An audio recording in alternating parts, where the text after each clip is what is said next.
following is a production of the Department of Broadcasting and Journalism at Western Illinois University.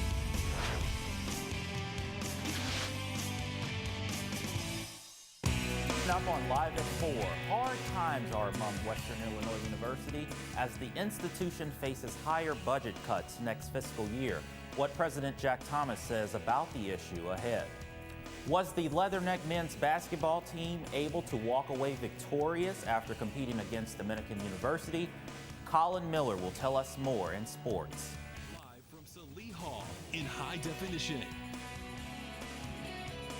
News 3 starts now. But first, we start with news out of Western Illinois University. I'm Devin Brooks. Thanks for joining us this afternoon. University officials are working together to reduce campus-wide budgets for fiscal year 2020.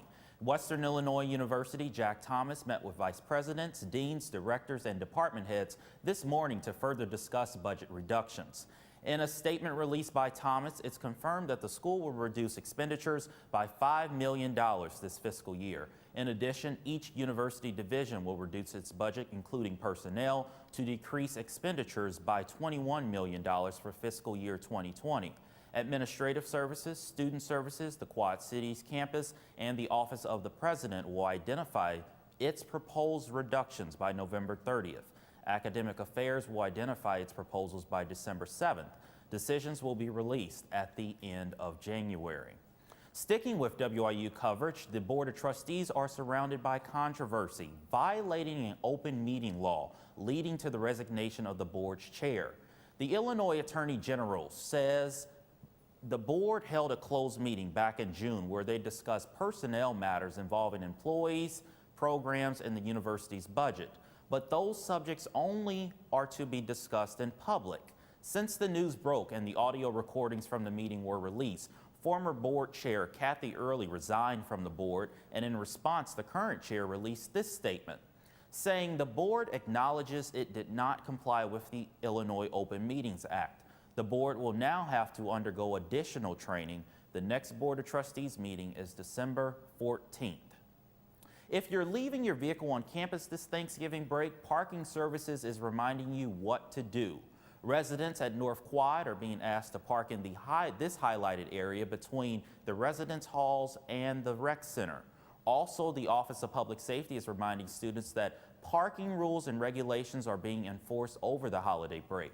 Make sure your vehicle has a current parking permit and is parked in the current lot. Also, vehicles should not have leaking fluids or flat tires, giving the appearance that it's abandoned. OPS also reminds those leaving their vehicle over the break to make sure it is locked and no items of value are in plain sight. An annual event that brings the town of Macomb and WIU together will be held today. Celebrating Town and Gown is an evening where the president of Western Illinois University, Jack Thomas, and Mayor Mike Inman will share accomplishments that have been made over the past year by the WIU and Macomb communities. There will also be awards presented to the 2018 honorary alumni of the school, and the Town and Gown award recipients will be announced. Casual attire is preferred for the evening. It will be held at the Macomb Dining Company starting at 5:30 p.m. Now that we're well into November, Macomb is gearing up for its big Christmas event, Dickens on the Square. The event will take place over 2 days and features living windows on the downtown square. You'll see strolling carolers, Victorian characters, and a horse-drawn trolley. For the third year, Santa will also make an appearance on Friday night at Macomb's train station. Dickens on the Square will be held on November 30th and December 1st. You can find out more about the event on the Downtown Macomb Facebook page. Well, coming up on News 3, find out what cancer doctors are trying to raise awareness on. All that and more coming up right after the break.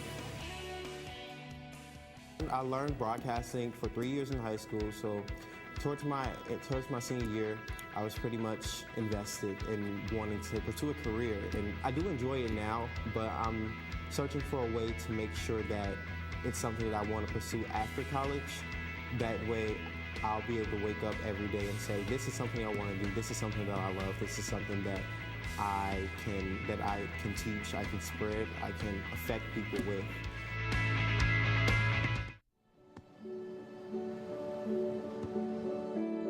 I don't remember how it started. North of that. Our back and forth. It always came back. Dad! You probably don't remember what you told me, That was perfect. but I heard every word.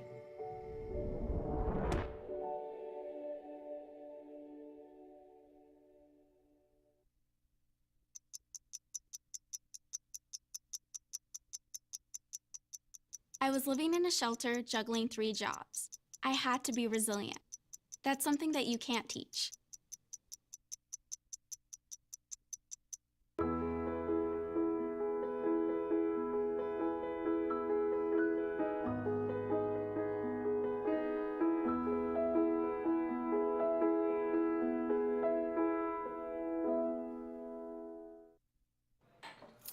What do you think you're doing, Kevin? Was just gonna drive home. There are several warning signs present that you shouldn't be driving. Like hearing voices? Like your text to emoji ratio? Oh man, the selfies. Selfie nailed it. We all have warning signs that let us know that we're probably not okay to drive. Mine is pretending to be your subconscious. Craig, come on man, let's split a ride home. Live from Salee Hall in high definition. Live at 4 continues. Welcome back. As part of the Click It or Ticket campaign, Illinois State Police are campaigning for safer driving. To crack down on traffic accidents, state officers will enforce special patrols. Officers will be looking for violations that contribute to traffic crashes and deaths the greatest. The patrols will be throughout Macomb and McDonough County. Police plan to increase both day and nighttime patrols during this campaign. Well, November is National Lung Cancer Awareness Month, a time for everyone to play a part and make a difference for the hundreds of thousands of people who are diagnosed or die from the disease each year. Here's Kim Hutchison with today's Health Minute. November is Lung Cancer Awareness Month, a time to bring attention to the more than 200,000 people in the U.S. who are diagnosed with lung cancer each year, and a reminder that more than 150,000 people die from this disease yearly. Despite what many people might think, those cases are not limited to smokers. The CDC says about 80 to 90% of lung cancers are connected to cigarette smoking. Other known risk factors include exposure to secondhand smoke, a family history of the disease, and exposure to certain air pollutants like asbestos, arsenic, radon, even diesel fumes. If diagnosed early, lung cancer is actually highly curable, but only about 16% of cases are caught at stage 1. Doctors hope that raising awareness of lung cancer, along with advances in screening, will lead to fewer late-stage diagnoses. For today's Health Minute, I'm Kim Hutcherson. Well, standing in for Zach Stone today is Colin Miller with sports. Colin. Thanks, Devin. The Western Illinois men's basketball team was ready to take flight against the Dominican Stars on Wednesday night. Rocky looks prepared for the matchup, and the Leathernecks storm the court. Kobe Webster and the Leathernecks right there. So we'll start it off. Kobe Webster with the drive-in, kicks it down to Brandon Gilbeck, down in the paint for the easy 2. Layup. CJ Duff dumps it off to Kobe Webster and bang, hits it from downtown to put the Leathernecks up. Brandon Gilbeck fights for the rebound. He's able to pass it up to Isaac Johnson, who finishes strong with the easy bucket. Isaac Johnson once again slithers his way for the Stars defense for another 2 points on the night. Rocky has a chat with fans and is satisfied with the score as the action continues. The Leathernecks show great team ball movement as Mr. Basketball of Kansas, Ben Pyle, drills a corner 3-point field goal. Isaac Johnson takes the Kobe Webster pass and nails the floater for another 2 points. Kobe Webster with another assist. Zion Young from Kobe Webster throws it down with the one-handed slam. WIU band enjoying the game. Zion Young now with the dump-off pass from James Clark. Throws down a thunderous dunk for his second on the night. Zion Young again drives in right-hand floater to extend the Leathernecks lead. Ben Pyle again from downtown. Why not? As you see him right there drain another shot, as the Leathernecks would go on to defeat the Dominican Stars 95-56 to improve to 2-1 on the year. Western Illinois will be back in action tonight against Big Ten powerhouse Purdue. The Leathernecks defeated McMurray College on Monday 136-39 for their first win of the season, as they are 1-2 on the year in the win. Versus McMurray College, the women broke a scoring record with 139 points and 3-point field goals made with a record 28. The Leathernecks will have their work cut out for them, as Purdue is currently 2-0 on the year and are averaging 73 points per game. You can catch the game on the Big Ten Network or listen to WRMS Radio. On our own, Ryan Kent Jr. will have the call. WIU swimming and diving meet in Indianapolis, Indiana, their third meet of the year. Western Illinois men's swimming and diving will have their third meet of the year, again, as I said, at the House of Champions in Indianapolis, Indiana. This Friday, the Leathernecks will have two meets under their belt, IUPUI and the University of Northern Iowa, where 5 male swimmers won individual events on the women's side. And Western has had multiple top 3 finishes in the 100-meter breaststroke event, 200-meter breaststroke, and the 200-meter individual medley at the UNI meet as well. The Leathernecks will look to bring home some wins, and you can follow the meet live Friday on GoLeathernecks.com. Western Illinois will face Missouri Valley Football Conference foe Indiana State this Saturday at home for a chance to go to the Football Champions Series playoffs as the third-ranked team in the Missouri Valley Conference. Now here's the standings. Western Illinois is currently tied for third place. Here they sit with Indiana State and Northern Iowa. All 3 teams sit at 4-3 in the conference play, but a Western win would put them above Indiana State with the head-to-head win, as well as the head-to-head win earlier in the year against Northern Iowa. This would therefore put Western Illinois in the playoffs, assuming the FCS Playoff Committee selects 3 to 4 Valley teams per usual. Western Illinois will also say goodbye to 21 seniors on Saturday, such as stars Sean McGuire, Steve McShane, Pete Swenson, and Colin Saunders. The Leathernecks have their work cut out for them as the first year of coaching for Jared Elliott wraps up, and they will look to send the seniors out with a victory on Saturday. It's a must-win for Illinois, and they will need to play their best football for all 4 quarters. Now, if you want to watch the game, you can catch it on ESPN3, or again, you can listen on WRMS, or get tickets at GoLeathernecks.com. The Chicago Bears, who are leading currently the NFC North Division, will welcome NFC North foe, the Minnesota Vikings, to Soldier Field in a Sunday night football showdown. This will be the 3rd division game for both teams, as the winners will take control of the NFC North and go atop the division with a win.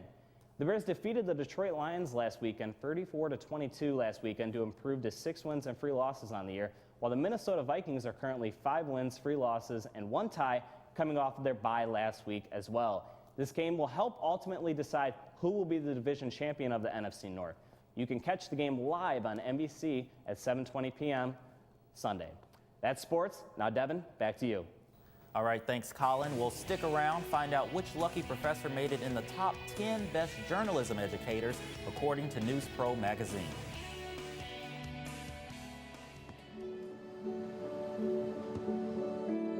I don't remember how it started. Our back and forth. It always came back. Dad! You probably don't remember what you told me, That was perfect. but I heard every word.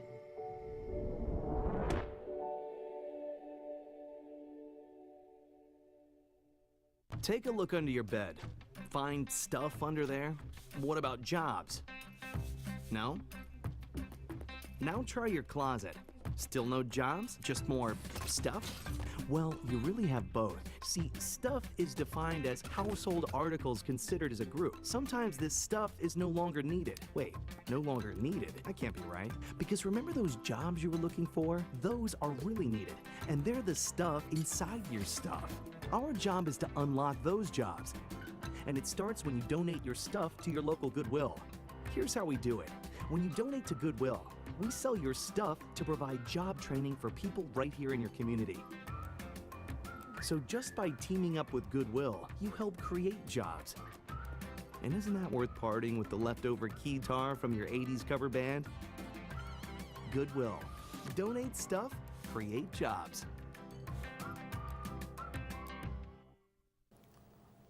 Congratulations to Jasmine Crichton on being named one of 10 outstanding journalism educators of 2018 by Crain's NEWS3 magazine. Crichton is an Emmy Award-winning technical director, broadcast instructor, and news coordinator for the Department of Broadcasting and Journalism. That is no surprise. Well, just a programming note for you. Good Morning Macomb will not air tomorrow, and Live at 4 will not air over the Thanksgiving break. News 3 will return on Tuesday, November 27th at 4, because we're all going home. Well, follow us on our social media platforms, News3 WIU, or find us online at news3wiu.com for news, weather, and more. Have a wonderful and safe holiday.